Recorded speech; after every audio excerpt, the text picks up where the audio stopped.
Bonjour, bonjour, bonsoir, chers internautes. Cela dépend de l'ère à laquelle vous nous captez. Merci, c'est bien moi, votre servante. Je vous demande toujours de vous abonner sur votre chaîne que vous aimez beaucoup, Info 16. Merci beaucoup parce que je sais que vous êtes là nombreux en train de nous suivre. Abonnez-vous massivement sur notre chaîne Info 16. Je vous demande tout le temps, c'est comme une accoutumance. Maintenant, je vais commencer à vous le demander chaque jour que vous allez commencer à me voir. Lélo, je suis là, je suis encore là avec votre mission Let's Talk. Comme je vous ai toujours dit, l'émission Let's Talk est là pour vous. Et aujourd'hui, on va essayer de développer, d'analyser un sujet avec une personne que vous aimez beaucoup. Je sais que vous l'aimez beaucoup parce que c'est une tête bien faite. Il parle tellement trop bien. Mais avant de vous présenter mon invité, j'aimerais d'abord commencer par remercier mes deux boss. Là, je remercie le frère Richard Madeka et tonton Mwinga 16 mm, les garçons sérieux. Et je remercie aussi Benjamin Benji Chimanga Nakata UK. Et je remercie aussi Yaguilin Kambi Force One. Donc, grand merci à vous pour notre soutien à Bino. Aujourd'hui, là, je vais essayer un peu de mon invité d'approcher. Comme ça, je vais vous présenter mon invité. Bonjour, pasteur Michel. Bonjour, maman. Ok, là, je sais que vous êtes là, vous voyez bien déjà, parce que tout ça, il est déjà mon émission est belé. C'est un pasteur, mais j'aimerais qu'il puisse se présenter. Et mon co a boye bae li sous pour na mutu oyo a beti li baku na émission na biso kaka pour na mkola lelo. Moi, c'est le pasteur Michel. Je fais l'œuvre de Dieu et en même temps, je pose des actions humanitaires et sociales. Et comme j'ai toujours dit, que les hommes de Dieu ne sont pas là seulement pour chasser les démons avec la prière, parce qu'il y a certains autres démons qu'on peut les chasser avec des actions humanitaires, mais également avec la connaissance. Ok, merci beaucoup, pasteur Michel. Aujourd'hui, nous allons faire une petite analyse sur l'Afrique unie est égale à l'Afrique libre et prospère. Papa Michel, pasteur Michel Mbumba. Je ne sais pas, pour vous, qu'est-ce que vous pouvez nous dire? Qu'est-ce que vous pouvez peut-être dire au peuple congolais, au peuple africain? Parce que cela ne concerne pas seulement le peuple congolais. Qu'est-ce que vous pouvez dire au peuple africain qui nous suit en ce moment? D'abord, avant que je ne réponde à votre question, j'aimerais clarifier un élément très important. Je suis congolais, mon pays pour le moment est dans très sérieuses difficultés. Il y a la situation politique, voire même économique et sociale est tout à fait chaotique. Alors les gens se me demanderont, mais comment s'explique le pasteur au lieu de parler plus sur son pays, la RDC, mais il va sauter pour parler de tous les continents africains. Donc ici, j'aimerais d'abord que les Africains, ou même les Congolais, puissent comprendre que l'essor de la République démocratique du Congo, c'est l'essor de tous les continents. L'essor de tous les continents africains, c'est l'essor de la République démocratique du Congo. Donc on ne peut pas séparer les deux. Je veux dire, l'essor du Congo, tout comme du Malawi, tout comme du Mali ou du Ghana, c'est le même sort. Ce n'est pas différent. Nous parlons d'une Afrique unie qui sera une Afrique libre et prospère, dans telle sorte que aujourd'hui, présentement, l'Afrique que nous avons, qui est désunie, ce n'est pas une Afrique libre, ce n'est pas une Afrique prospère. Pourquoi? Parce que cette Afrique est séparée. Je dirais même radicalement séparée. Et cette séparation n'est pas venue des Africains eux-mêmes d'abord. Cette séparation est venue de l'extérieur. C'est-à-dire qu'il y a une force extérieure ou une volonté extérieure qui pèse sur les Africains et qui agit dans le sens à pouvoir totalement les séparer. En fait, le bourreau a tout simplement utilisé une formule connue de tous qui dit diviser pour mieux régner. Et si peut-être vous pensez que les Africains ne sont pas divisés ou ne sont pas séparés, je vais vous démontrer, juste très rapidement. Je donne l'exemple ici de l'Afrique du Sud, je crois que c'était en 2008, quand il y avait xénophobie. Les Noirs ici en Afrique du Sud ont préféré que les Noirs puissent partir. Mais les mêmes Noirs de l'Afrique du Sud ne pouvaient pas parler aux Blancs de partir. Pourquoi? Parce qu'ils trouvent que leur ennemi c'est les Noirs et non pas les Blancs. Ça c'est un. Je vous donne un autre exemple. Prenons par exemple ce qui se passe en République démocratique du Congo. Si la main extérieure est en train de convoiter la recherche de la République démocratique du Congo et cherche à piller les recherches du Congo, cette main extérieure travaille avec qui? Avec les voisins du Congo.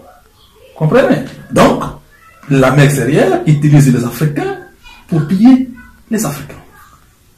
Voilà. Donc, nous trouvons que l'Afrique désunie, c'est une Afrique chaotique. Et lorsque vous analysez la situation chaotique ou le pouls dans lequel se trouvent presque tous les pays africains ou tous les continents africains, vous allez voir que c'est une situation qui est tout à fait identique. Voilà ce qui m'a surpris personnellement. J'ai été au Congo, j'ai été en Zambie, j'ai été au Malawi, j'ai été au Mozambique, qui sont en Afrique du Sud.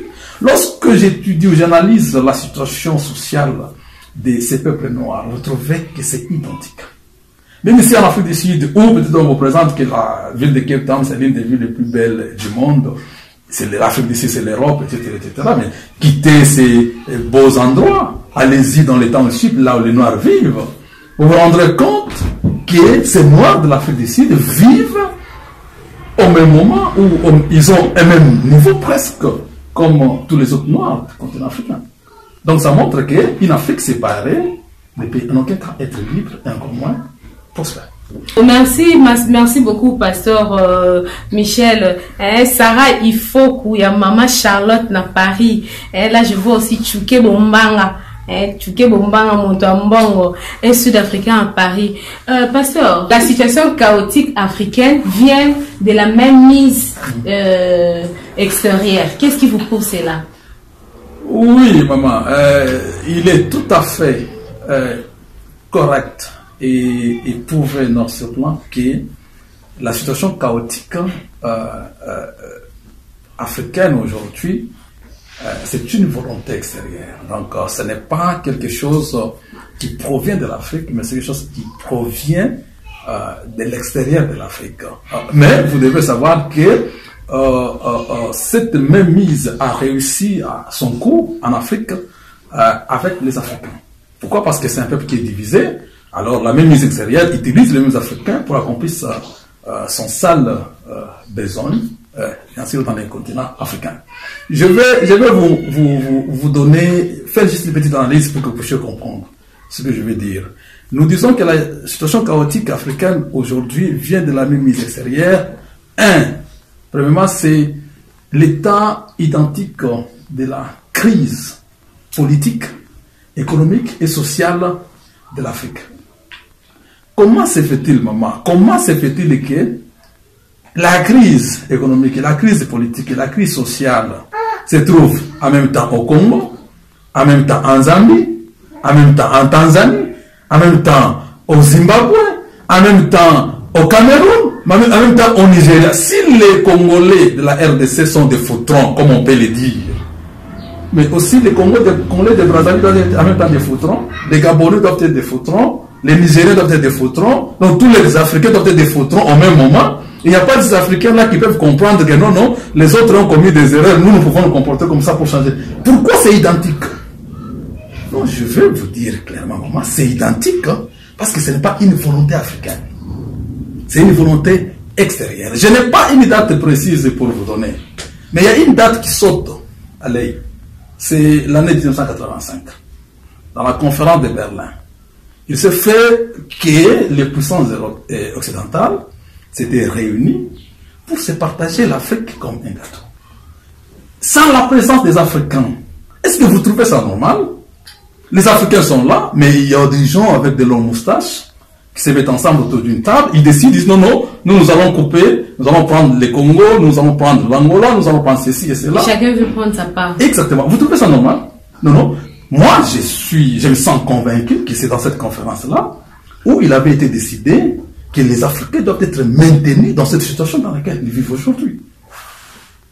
Clairement, noir sur blanc. Et remarquez, c'est même puissance occidentale. Mais, excusez, pasteur Michel, si c'est le cas, pourquoi tout le pays étranger vient toujours mettre la main, peut-être ils disent que nous voyons l'ONU, il y a beaucoup des organisations, surtout dans le Congo, organismes, c'est belé, babi, que non, les bandes, pour soutenir ou bien pour mettre fin à la situation où ils ont s'est passé, non, par, ce qu'on a maintenant parlé net, pour le Congo. Exactement. Pourquoi c'est là ce qui est ça que bangonde mutubazo lukaka keto peuple africain a toujours maintenu la situation où ils ont.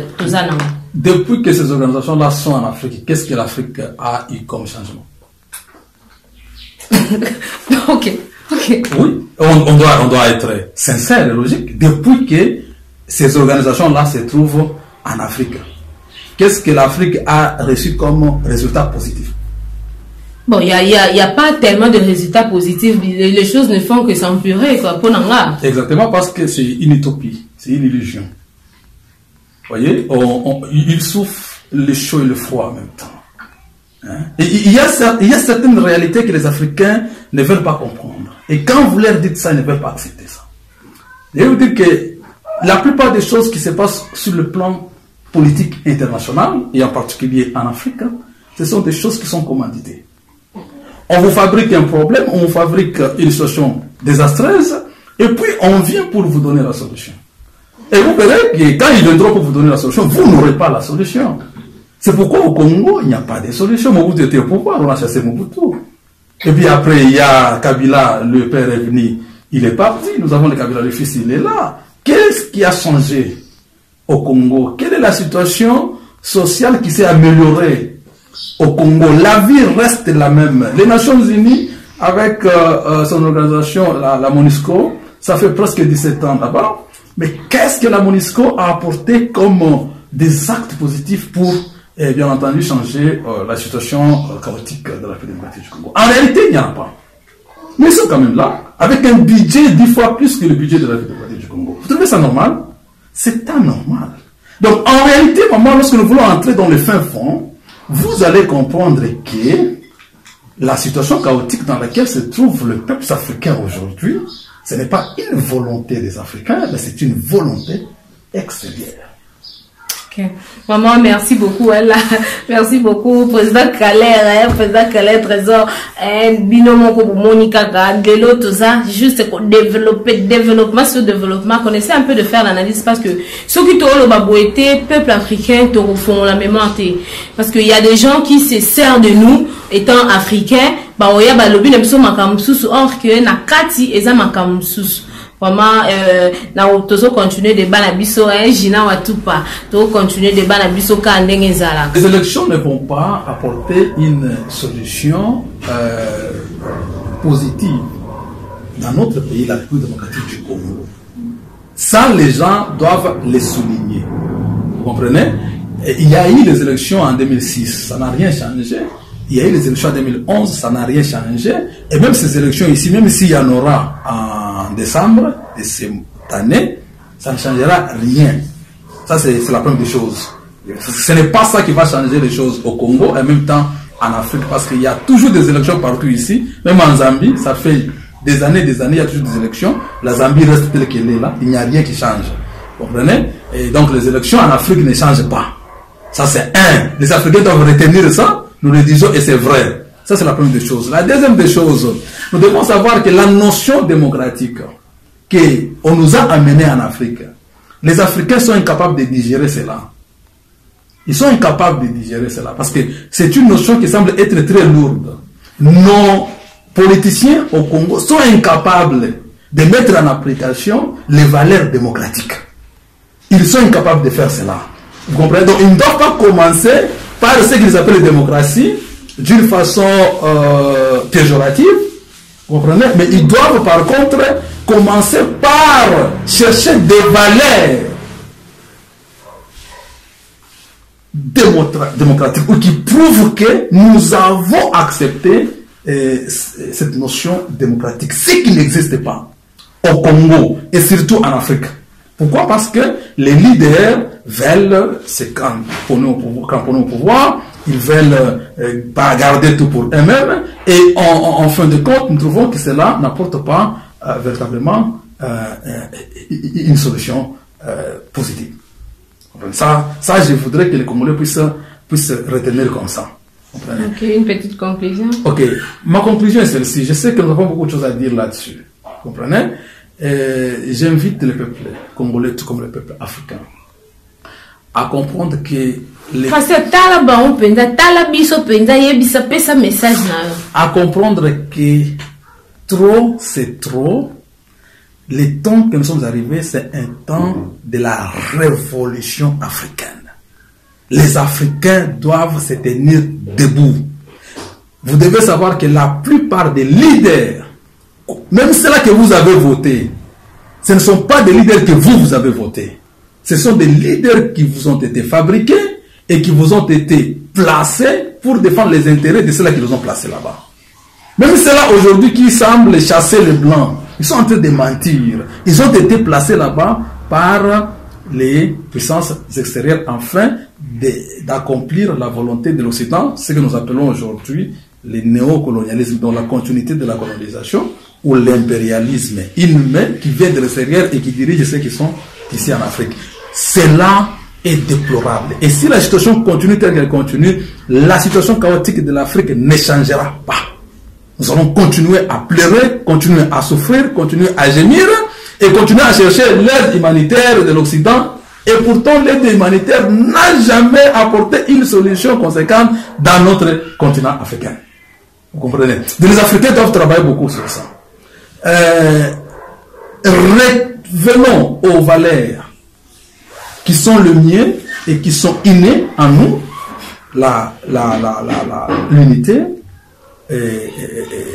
l'amour, et l'amour des uns des autres et la protection des uns des autres. Voilà ce qui va faire que nous, les Africains, nous puissions à un certain moment former un bloc pour s'opposer à l'ennemi qui cherche à nous détruire. Merci beaucoup, Roman. Merci, chers internautes. Je sais que place Bozali, Bosepeli Makasi, Lelo, Pasteur Michel Tosuka, Lelo, Konamkola, Lelo, mais je sais que je vais encore revenir prochainement et on va essayer encore de parler d'autres choses. Pasteur, si vous avez quelques personnes à saluer et pour terminer.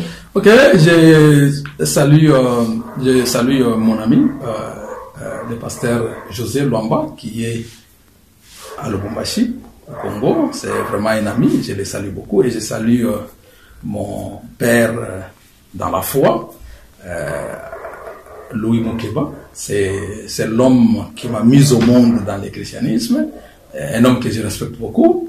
Et je salue également mes deux grands frères qui sont en Europe. Je parle de Désiré Kabola et de Paul Kabola. Ce sont mes grands frères que je respecte beaucoup et ça fait longtemps que je les ai vus. En tout cas, beaucoup de salutations à vous. Et je salue également tous les amis et toutes les connaissances. Merci. Ok, merci. Moi, je salue votre femme, je salue votre femme et les enfants. Donc, pour terminer cette émission, vraiment, chers internautes, je vous aime beaucoup. Je vous aime beaucoup. Abonnez-vous. Abonnez-vous sur votre chaîne Info16. Je n'oublie pas. Je vous demande, I'm begging you, balobabo en anglais. I'm begging you guys, please. Subscribe. Info16. Et puis, Neboza bamboka misika bamboka mipaya boring eleki trop de stress obeti info16 www.info16nzonding.com kuna boko se détendre koseka ba théâtre ya ndenge na ndenge sana kati kuna boko se détendre. Vraiment pour moi aujourd'hui je vous dis un grand merci donc je vais vous retrouver à la prochaine occasion avec une nouvelle émission mais avant la kiende quand même les gens qui me soutiennent je peux pas le côté kabango karabongo là je vois directement l'ingénieur Banza Bachigol parmi l'ingénieur Banza Bachigol na kata Afrique du Sud venir azo contrôler DSTV boyeye azawana pour soutenir et je vois aussi ma petite sœur charmante Mouja Jinakin leur petite sœur propre gros bisous à toi. Je salue ma copine Pacheline Bombo Pacheline Bombo na kata UK wana grand merci à toi et à mon frère ya Adams Diallo Kunda parmi na kata Zurich wana muto sécurité wana 11 diplômes confirmé. Attends, là, on a classe à contrôler. Donc, grand merci à toi, Yaya. Je salue toi, ma chérie. Café ça, petite soeur, café ça. Donc, ma grande salutation à toi. Et je vois aussi Kajenga. Diana Kajinga, ma grand merci à toi. Benjamin Chimanga, Ligue Poison, Bosé Belé, Ligue Poison, je vois Franck Pongi, donc Binognon surtout. Non, nalingi bino mingi, beau s'abonner, batunion surtout nalingi bino mingi. Et je remercie aussi mon mari pour son soutien. Et derrière caméra, na régie, na remercié Lissousou, batu oyo, ba conseiller Aranga. Là, je vois monsieur Roger Toumba et sa femme Mami Toumba. Et je vois monsieur Jeff Toumba et sa femme Nadine Chiswaka. Merci à toi, mon pasteur, hein. Merci à vous, papa, pasteur Florent Kaembe et sa femme, maman Carole Kaembe. Je salue aussi mon pasteur Adjobou, pasteur Daniel Moukeba. Donc, grand merci à vous.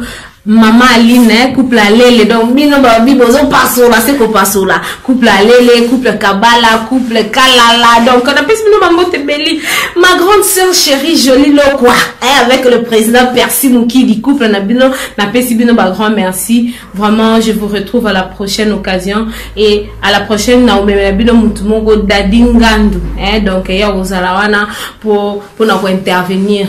À la prochaine. Merci. Bye.